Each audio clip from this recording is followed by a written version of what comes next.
glimpse into my life. We're going to discuss hobbies, passions, current events, and just other topics during this podcast. This week, we're discussing all things dogs, and I would like to welcome my co-host, Sharon. She manages and owns her own dog walking company. It's called Wag and Walk LLC. She's a dog lover, rescuer, and proud fur parent to 2 dogs. So welcome, Sharon. Thank you for joining us today. Thank you for having me. Excited to be here. We're so glad to have you here. Thanks. So I love dogs. I know you do too. Mm-hmm. I rescued 2 dogs within the past 2 years. One is Luna. She's a Chihuahua mix. We rescued her from Puerto Rico. We got her at Brandywine Valley SPCA in Westchester. She is rambunctious, crazy. She loves to play and go for walks. She's also a huge snacker. So I love her. She has been a great addition to my life. And we also, within the past 2 years, rescued a second dog too. His name's Tucker. He is from Texas. We got him at the same rescue out in Westchester, and he is 3 years old, and he is crazy. He loves to run, has a ton of energy. But he's been a great addition to our lives too, and the 2 of them together keep us very busy. I know you have 2 rescues too. Yes. So can you talk about them? Sure. I have Ruby, who we rescued from Texas, San Antonio, Texas. She's a German Shepherd Lab mix. And we have Scout, who was rescued from Penny Angel's Beagle Rescue in South Jersey. And he is a Beagle mix. And they're both great dogs. And I would highly recommend always rescuing instead of buying. Me too. Yeah. How old are they? How old are Ruby and Scout? Ruby is 5 and Scout will be 4 in October. Very nice. So you have 2 dogs of your own, but you also walk and care for other dogs with your business, Wag and Walk LLC. Mm-hmm. I'd like to know, can you just explain a little bit about your business and I guess how you got into walking dogs and what made you start your own business? Okay, well, originally I was working for a hospice company in the office, and there was a corporate takeover, and I could see that my job was going to be eliminated. So I thought, what am I going to do next? I thought, what do I like to do? I like to walk.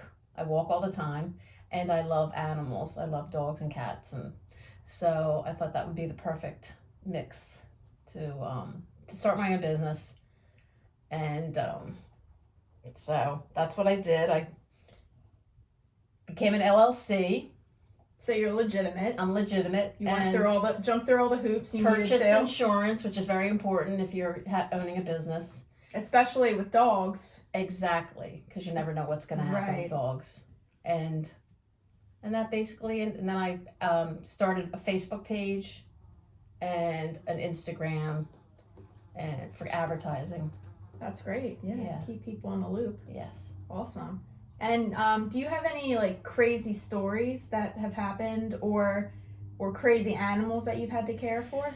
Well, currently I have 2 little beagles who the woman purchased from or rescued from Penny Angels, and they are just full of spunk, and they had to be rescued together. They were bonded. Are they siblings or they're just... They said they were siblings, but we think they're mother-daughter. Okay. And so anyway, they're very high energy and crazy and like to sniff and bark. Yeah. But they're always getting into trouble and yeah. How do you manage that? With patience. Yeah. What types of, you have any tips for the audience of what you can do for dogs that are like that? Do you I would separate them on walks or no? We walk together because they're bonded. Yeah. We haven't taken them outside the yard yet. They're still okay. So little by little. Yeah, little by little. Did they have a rough? I think they had a rough past. They might have been kept in pens, so they're not really housebroken. She's still working on that, and so. And how old did you say? My advice would be lots of treats. Yes, treats will definitely get the dogs to change their direction and get their attention. What kind of treats do they enjoy? just whatever little snack, you know. That's great though. Yeah. I mean, I'm sure it's hard work working with dogs that are a little. And you have to worry about the weather too. You know, if it rains Right. or I if know it's cold. my or- dog Luna hates going out in the rain, so I really have to plan her Exactly. breaks around the weather, And unfortunately. and every dog has a different personality, so you have to know whether they like the rain, they don't like the rain, and hmm Speaking Yeah. of dogs, we can see Scout's tail wagging in the frame. this is Scout. Say hi. I don't know if you can see him. Thank you for that, though. That's great. If someone's interested in starting their own business, what would you recommend they do? Like, where do they begin? Well, first you would register with the state as Okay. a LLC, Mm-hmm. and then you would look into purchasing insurance, which is really important. And I think once you get started, just a few clients and word of mouth, and depending on your business, whatever it is. Right. And I'm sure the yeah. area you live, Sure. like a smaller, tight knit community, they, word of mouth. Word of mouth, yes. If your teacher has, uses you and they tell Other a mom or teachers. another teacher, the word really spreads quickly. Yeah. So that's great. Anything else you would like add to that? Once they get the LLC, they become legitimate, they get insurance. Right.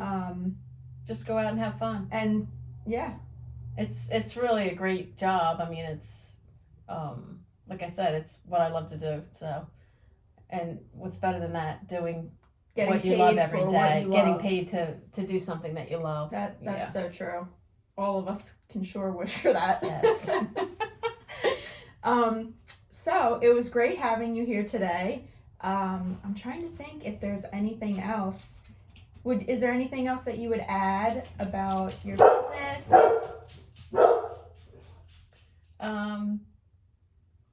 I don't think so. Just always you have to be organized too, because you have to which dates, especially with a lot of my clients, they have their schedules change every week, so you Right. have to be very organized. I keep a date book, and That's a good point. and the other thing is good communication with your clients. Yes, that I'm is constantly texting them with pictures and updates every visit, so they know that I'm there and I'm Right. reliable. And because I have heard horror stories of people using, Rover or other companies where people say that they're coming in to check on the dogs and they don't actually come in to yes, to I've heard that visit. too. And they send old pictures they may have, and Oh yeah. meanwhile the dog or the cat isn't getting walked, isn't getting Oh fed. yeah, So that's terrible. I think having that like in-time check-in, making sure that they know that you walked them and everything is really important.